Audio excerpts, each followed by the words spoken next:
Ida is costing one Dallas couple in more ways than just one. They're in New Orleans. They found themselves sharing their wedding cake with 70 strangers.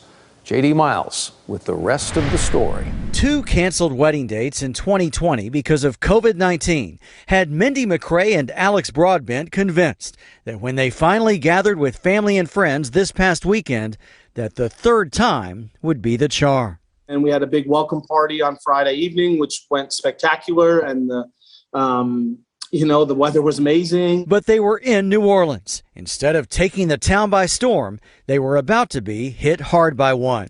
On Saturday, there was talk at the wedding venue of moving it up to early in the afternoon. People were leaving. And they weren't staying. And they were worried and they were scared, and that we had to kind of really look at canceling the event. As the hurricane approached, it became clear the big event that the Dallas couple spent $65,000 on would not take place. And we were stuck with making that hard decision. But, after all this time, we believe God has a plan, and that the safety of our friends and family was the most important decision for us. Important enough that they chose to stay behind with a half dozen invited guests who couldn't evacuate.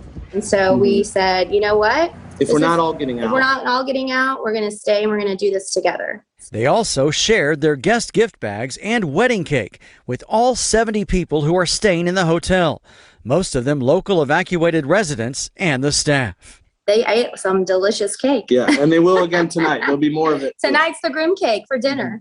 It's that shared sense of humor that keeps the wedding bell blues from setting in for a third time. Are you worried that someone's trying to tell you maybe this isn't the right thing or giving you a bad sign? No, not at all. No way. No, I said something when we were walking around the other day that we know that this just makes our bond stronger. The couple told me they decided to marry in private with a local minister officiating. These photos the florist sent them of how their arrangement would have looked is all they have for a wedding album, while they celebrate their honeymoon in a hotel without power. It could be a day, it could be 2 days. We're not really sure when the power is coming back on. It doesn't mean anything. It doesn't matter. Life goes on. And that's the way we feel about each other. J.D. Miles, CBS 11 News. Good for you guys and that great attitude.